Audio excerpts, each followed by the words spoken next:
Magkakasamang pinunood ng mga kaanak ng ilang biktima ng tinaguriang extrajudicial killings ang unang araw ng confirmation of charges hearing sa kasong Crimes Against Humanity ni dating Pangulong Rodrigo Duterte. Narito po ang aking report.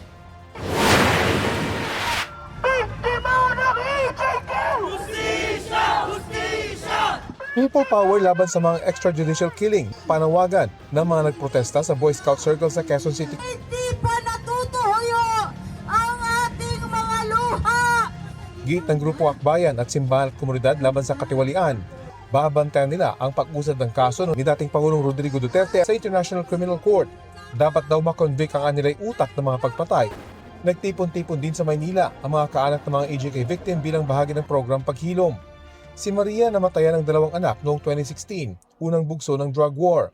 Habang nakaburo lang bunso, dinampot at pinatay naman daw ang panganay niyang anak. Masakit po yung ginawa sa amin ni Pangulong Duterte dahil binuto po namin siya. Bakit ginanon niya yung mga pamilya namin, pinatay niya. Dapat kinulong niya na lang, hindi niya na pinatay. Ang anak naman ni Nanette Castillo, binaril ng riding in tandem sa Tondo noong 2017. Sa tagal po ng panahon, hindi po kami maiinip dahil ito na po, mag-umpisa na po yung pag-asa para sa hustisya.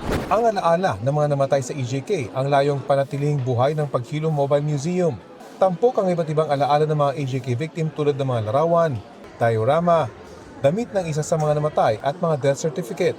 Nauna nang dinala ang Mobile Museum sa Senado at Kamara at ngayon nasa isang universidad sa Maynila. Makatutulong daw ito para maunawaan ng mga kabataan ang issue.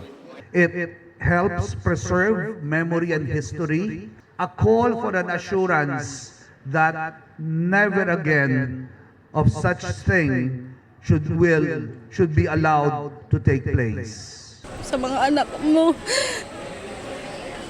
hanggat nandito ako, magkakaroon ka ng hustisya. Titindig ako para sa iyo.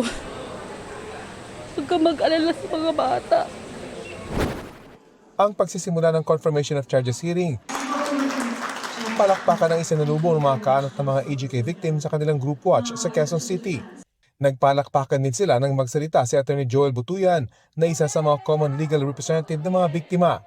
Nakasabit sa loob ng venue ang mga litrato ng mga biktima. Paalala kung sino-sino ang mga biktima na hindi na maibabalik pa. Rafi Tima nagbabalita para sa GMA Integrated News.